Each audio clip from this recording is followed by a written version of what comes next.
Hello student, मैं doctor Surendra Kumar.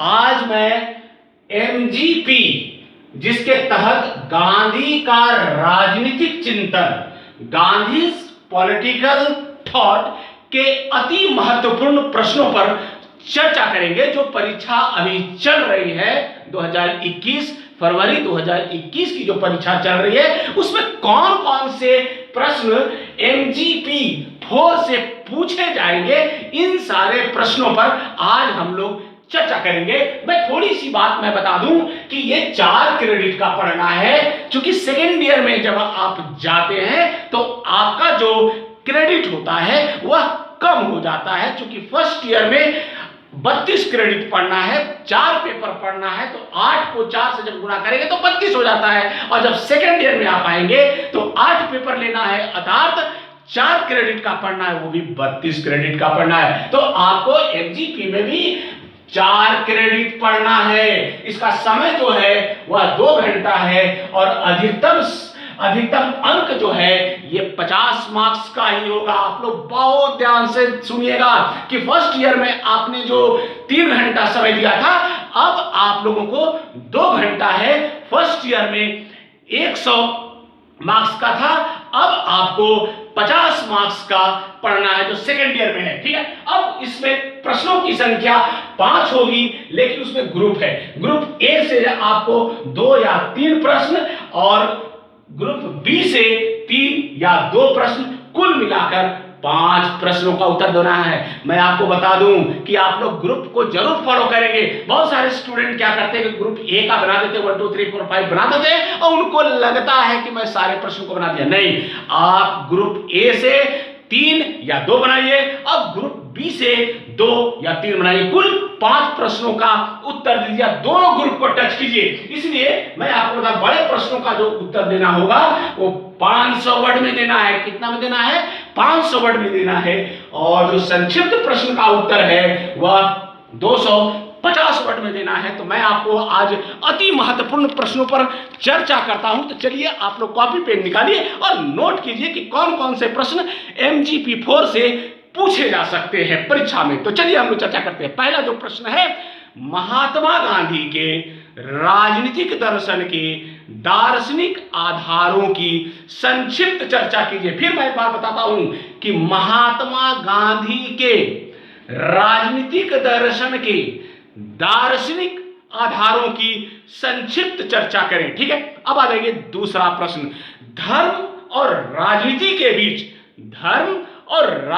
के बीच संबंध के बारे में गांधी जी के विचारों का विश्लेषण कीजिए। मैं फिर एक बार प्रश्न को दोहराता हूं, धर्म और राजनीति के बीच संबंध के बारे में गांधी जी के विचारों का विश्लेषण कीजिए। ठीक है, उसके बाद हम लोग देखते हैं तीसरा जो प्रश्न है कि गांधी जी की शांति विषयक सोच, गांधी जी की शांति विषयक सोच का संक्षेप में वर्णन कीजिए। फिर मैं एक बार प्रश्न को दोहराता हूं कि गांधी जी की शांति विषयक सोच का संक्षेप में वर्णन कीजिए। फिर उसके बाद आ जाइए नेक्स्ट जो प्रश्न है चौथा, समकालीन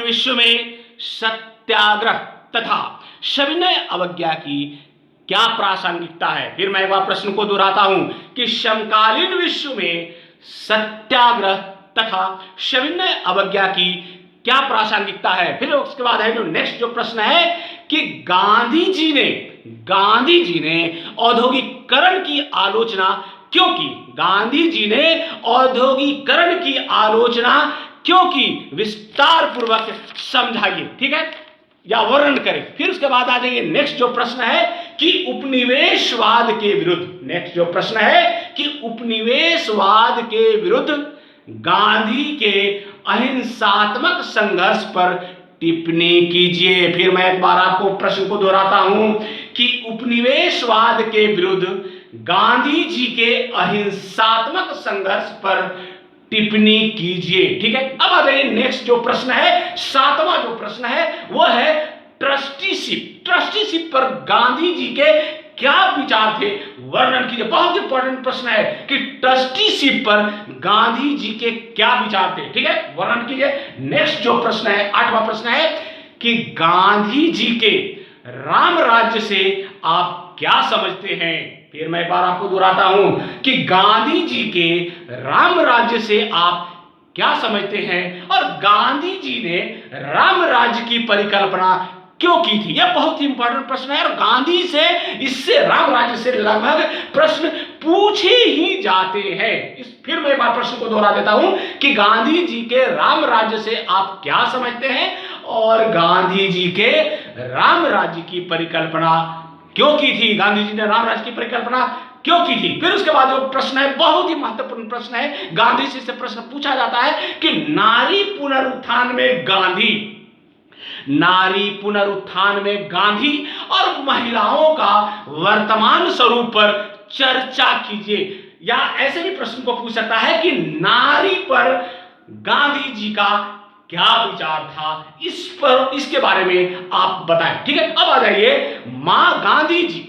उसके बाद जो नेक्स्ट प्रश्न है कि गांधीवाद और मार्क्सवाद में क्या अंतर है। फिर मैं एक बार प्रश्न को दोहराता हूं कि गांधीवाद और मार्क्सवाद में क्या अंतर है, समाजवाद और साम्यवाद की गांधी ने किन आधारों पर आलोचना की है। बहुत ही महत्वपूर्ण प्रश्न है। गांधी और मार्क्सवाद में यह कंपैरिजन करने की का भी आपको आ जाता है, तो आप इसका कंपैरिजन बहुत अच्छे ढंग से करेंगे। फिर उसके बाद मैं आपको बताता हूं नेक्स्ट जो प्रश्न है कि नगरों और ग्रामों के मध्य संबंध पर गांधी जी के विचारों की संक्षिप्त व्याख्या करें। फिर मैं एक बार प्रश्न को दोहराता हूं कि नगरों और ग्रामों के मध्य, नगरों और ग्रामों के मध्य संबंध पर गांधी जी के विचारों की संक्षिप्त व्याख्या करें, ठीक है। फिर उसके बाद जो नेक्स्ट जो प्रश्न है,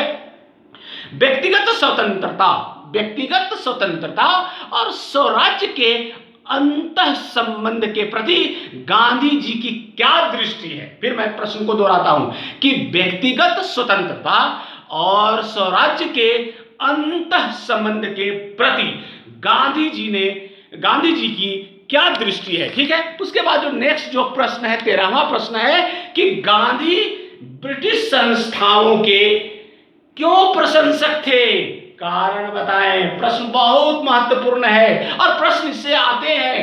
कौन सा प्रश्न है कि गांधी जी ब्रिटिश संस्थाओं के क्यों प्रशंसक थे, कारण बताएं। उसके बाद नेक्स्ट जो प्रश्न है कि गांधी जी का सत्य अहिंसा क्या था, गांधी जी का सत्य अहिंसा क्या था, वर्णन करें। फिर उसके बाद एंड लास्ट जो प्रश्न है कि महात्मा गांधी का सामाजिक तथा राजनीतिक विचारधाराओं का वर्णन करें। फिर मैं एक बार प्रश्न को दोहराता हूं कि महात्मा गांधी का सामाजिक तथा राजनीतिक विचारधारा का वर्णन करें। तो ये आपको मैं 15 प्रश्न दिया हूं और मुझे उम्मीद है कि इससे आपके प्रश्न जरूर पकड़ाएंगे। और एक बात और मैं बता दूं कि हमारे जो YouTube चैनल है उस पर आप जाकर देखेंगे, गांधी जी पर बहुत सारे लेक्चर डाले हुए हैं, उनको आप देखिए, समझिए,